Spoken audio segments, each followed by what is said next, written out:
ডানকুনিতে আবারও অগ্নিকাণ্ড এবং জ্বলে পুড়ে ছাই একটি যেখানে মূলত প্লাস্টিক মজুদ ছিল সেই জায়গা থেকে শুরু করে বেশ কয়েকটি ভ্যান, বেশ কয়েকটি বাইক এবং টোটোতেও আগুন লেগেছে এমনটাই আমরা জানতে পারছি। গতকাল মধ্যরাতে এই যে আগডাঙ্গা পশ্চিম পাড়াতে রয়েছে আমি, ঠিক এই জায়গাতে দেখতে পাচ্ছেন এই মুহূর্তের ছবিটা একেবারে গোটা এলাকা পুরো ছাই হয়ে গিয়েছে। এখানে মূলত যেমনটা স্থানীয়রা বলছে এখানে প্লাস্টিকের বেশ কিছু সামগ্রী সেগুলো মজুদ থাকতো। এখানে প্লাস্টিকের একটি কারখানা মতো ছিল, সেখানে কাজ হতো এবং গতকাল ঠিক রাত 1টার পরেই আচমকা স্থানীয়রা দেখতে পায় দাউ দাউ করে আগুন জ্বলছে। তারপর খবর দেওয়া হয় ডানকুনি থানা এবং ডানকুনি ফায়ার ব্রিগেডকে। তার মধ্যেই দেখা যায় যে আগুন যথেষ্ট মাত্রা বাড়ে এবং এই যে পার্শ্ববর্তী বিভিন্ন যে মোটর ভ্যান থেকে শুরু করে যে ভ্যানগুলো মূলত এখানে কাজে ব্যবহার করা হতো সেই সব ভ্যানগুলো যেমন পুড়ে গিয়েছে। বেশ কয়েকটি বাইক আমরা দেখতে পাচ্ছি একেবারে কঙ্কাল বেরিয়ে গেছে, বাইকের সমস্ত অংশ প্রায় 100%ই পুড়ে গিয়েছে। দেখা যাচ্ছে দুটি বাইক রয়েছে, সেই বাইকগুলো পুড়ে গিয়েছে এবং যে কারখানায় মূলত কাজ হতো সেই কারখানাও একেবারে শেষ হয়ে গেছে, দেখতে পাচ্ছেন ধূলিসাৎ হয়ে গিয়েছে এবং যথেষ্ট চাঞ্চল্য ছিল। গতকাল রাতেই ফায়ার ব্রিগেডের দুটি ইঞ্জিন এসে এই যে আগুন সেই আগুন নিয়ন্ত্রণে এনেছে এবং পুলিশও এসেছিল ঘটনাস্থলে। এবং আশেপাশে দেখতে পাচ্ছেন একটা বসতি এলাকা এবং সেখানে এইরকম জনবসতি এলাকার মধ্যে এরকম প্লাস্টিকের যে কাবাডি টাইপের যে সমস্ত ব্যবসা, সেই ব্যবসা কিভাবে হচ্ছিল সেই প্রশ্ন কিন্তু উঠছে। আগুনটা লাগলো কখন? আমরা দেখিনি, আগুন পড়েছে যখন আগুন পড়েছে তখন আমরা এসে ছুটে দেখতে গিয়ে সব আগুন পড়ে গেছে, কিছু নেই, ছাই ছুই হয়ে গেছে। ওকে বাস সব গাড়ি ডাকে, সব আসে আগুন নিভাতে, কিছু নেই বাবু। একে ভাড়া ছিল ওর তো সব বন্যা সে গেছে, একে জামা কাপড় বেচেনি, দিয়ে আমার কিছু করতে পারবে? আমার ছেলে তো भिखारी पाना सब के दे, कोई के बात दे ना खेते पहन के। लेकिन आज की এইরকম হচ্ছে, यही लिए खाली हमारे बच्चा पर सब अत्याचार करते था गए यही पर। মানে এইটা কি আপনার ছেলের? আমার ছেলে। কি নাম ওনার? আমার নাসিম। আচ্ছা, কি করতো এখানে ব্যবসা? এই কি বলে প্লাস্টিক কারখানা ছিল। আচ্ছা, হ্যাঁ। কালকে কি করে আগুন লাগলো? এইটা ওই 12টা রাত এই ছেলে এসে ঘুরে আমার ছেলে চলে গেছে সাথে করে, কিছু হয়নি। 12 থেকে পরে হয়েছে, আমরা শুয়ে পড়েছি তখন হয়েছে। যখন আমরা ঘুম লাগে যায় চিল্লা শুনতে আমরা আসি। আচ্ছা, ঠিক আছে, এরপরে আমরা দেখি কি কি পুড়েছে দেখলাম অনেক মানে ভ্যান কিছু নেই, কিছু নেই। দুটো ভ্যান, দুটো গাড়ি আছে, 2 চাকা গাড়ি আছে, 3 চাকা আছে, আর ওদিকে एक कापड़ नहीं, अलमारी सब कुछ মানে एक জামা নেই কি পहनते পারবে। নাসিম কে কোথায় আছে সে? নাসিম বাড়িতে ছিল, এই গেছে। আচ্ছা, আর এমনি কোনো মানুষের কোনো কিছু ক্ষতি হয়েছে? হ্যাঁ, এক ছেলে ক্ষতি হয়েছে, ভাড়া ঘরে ছিল, হাসপাতালে ভর্তি আছে একজনের? হ্যাঁ, একজনের। কি নাম ওর? শরীফুল। ও কি এখানে কাজ করতো না? না না, বাড়িতে আমার থাকতো, ওই তো বাড়ি। ও আচ্ছা, ও টোটো পুড়ে গেছে? না, টোটো পড়েনি, দুটো গাড়ি পড়ে গেছে, ব্যাগ। আপনার কি নাম? আর কামড় মোটামুটি লেগেছিল? মোটামুটি ধরুন আর 15-20 মতন।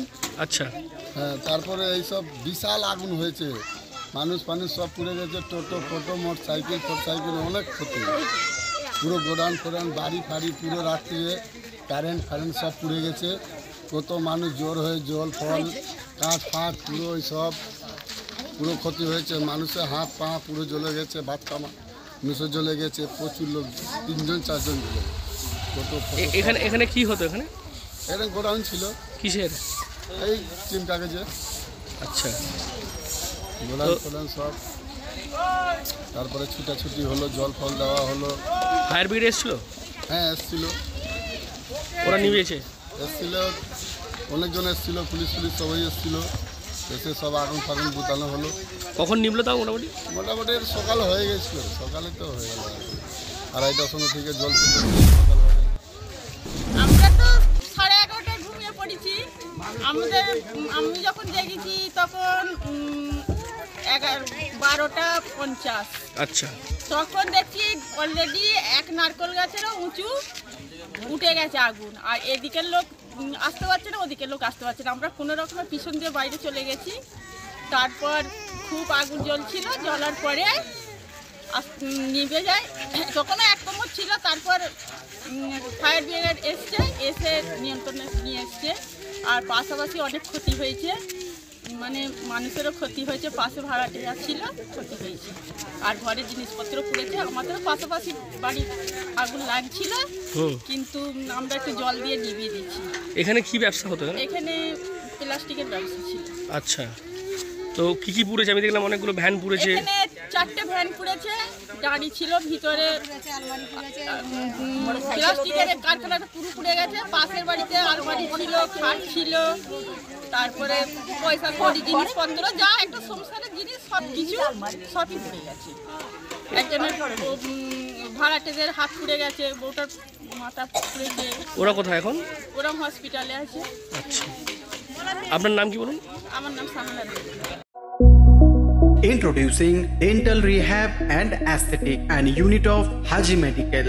দাঁত মাড়ি কিংবা মুখের সমস্যায় ভুগছেন? আর চিন্তা কিসের? এখন আপনার অঞ্চলে রোগী দেখছেন অতি পরিচিত ডক্টর হাসিব রাজা সরকার। কনসালটেন্ট ডেন্টাল, ওরাল এবং ফেসিয়াল অ্যাস্থেটিক, সাথে যুক্ত রয়েছেন মেডিকেল কলেজ হাসপাতাল কলকাতা। উন্নত প্রযুক্তি দ্বারা উন্নত ট্রিটমেন্টের জন্য আজই আসুন dental rehab and aesthetic and unit of Haji medical.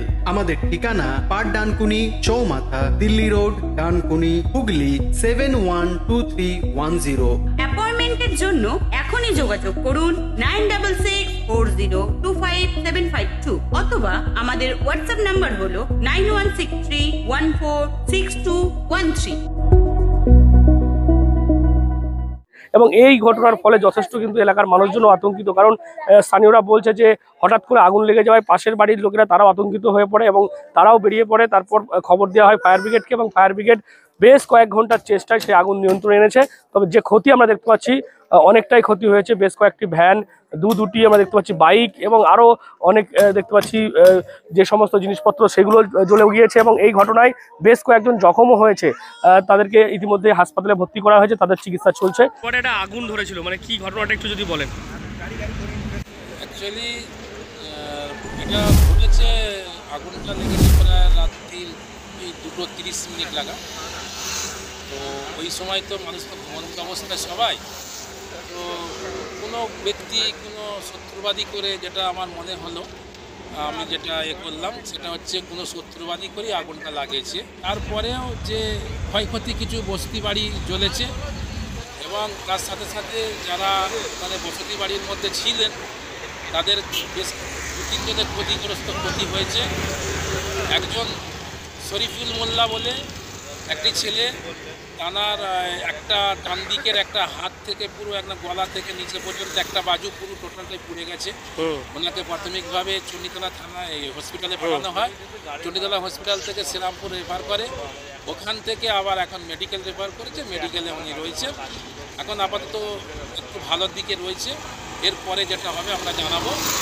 আর ওনার স্ত্রী তারও একটু অল্প করে পুড়েছে, সেটা কপালের এই চুলের পজিশনটা এখানটা একটু পুড়ে গেছে। ওনাকে অ্যাডমিশন করা হয়নি, কিন্তু ওনারও চিকিৎসা হচ্ছে। আর আরেকটা ব্যক্তি, তিনি আগুন লিমাতে গিয়ে পানি মারতে গিয়ে উনি ওখানে একটা টিনের ওপরে পড়ে তারও একটু চোট হয়েছে, তারও একটু জ্বলে গেছে শরীরটা। তারাকেও চণ্ডীতলা ট্রিটমেন্টের জন্য পাঠানো হয়েছে। এই যে মানে যেটা দেখা যাচ্ছে গোডাউন যেটা ছিল, মানে এটা এইরকম একটা ঘনবসতি এলাকায় কীভাবে মানে অনুমতি ছাড়া এটা কীভাবে? অ্যাকচুয়ালি ঘটনা হচ্ছে, আমরা কেউ জানতাম না যে উনি কোনো এরকম ধরনের কোনো একটা ছোটোখাটো ব্যবসা করে। তো প্লাস্টিকের একটা কোনো ব্যবসা করতেন, তো ওটা আনলিগালি ছিল ব্যবসাটা, এরকম কোনো ব্যাপার নয়। ছোটোখাটো স্ক্র্যাপ ওই প্লাস্টিক কোথাও থেকে কিনে কানে নিয়ে এসে একটা ছোট্ট পরিবারের মধ্যে একটা বিজনেস উনি করতেন। তা ওখান থেকে একটা কেউ শত্রুবাদী করে এটা করে দিয়েছে। এরকম কোনো ব্যাপার ছিল না, শত্রুবাদী করে করেছে। এরকম কোনো বড় বিজনেস ব্যবসা ওনার নয় কিছু।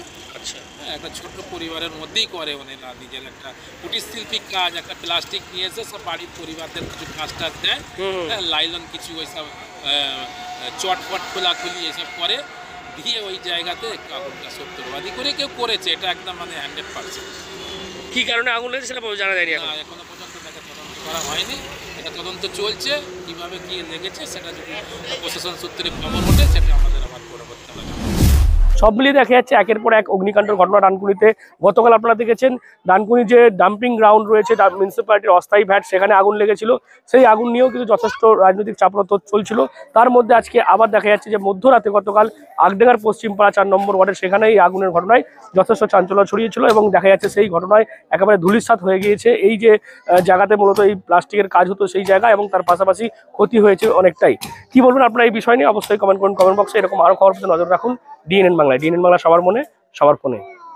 বাড়ি হোক কিংবা অফিস, কিচেন হোক কিংবা বাথরুম, সবকিছুই মনের মতো করে সাজাতে আজই আসুন আল আমিন মার্বেল হাউস। এখানে নামি দামি এবং গুণগত সম্পন্ন মানের টাইলস, মার্বেল এবং গ্রানাইটে রয়েছে প্রচুর সম্ভার। আমাদের ঠিকানা আল আমিন মার্বেল হাউস, গ্রাম মুকুন্দপুর, পোস্ট মশাট, জেলা হুগলি, পিনকোড 712701। আমাদের কন্ট্যাক্ট নাম্বার 7319093272, এছাড়া 7063845499।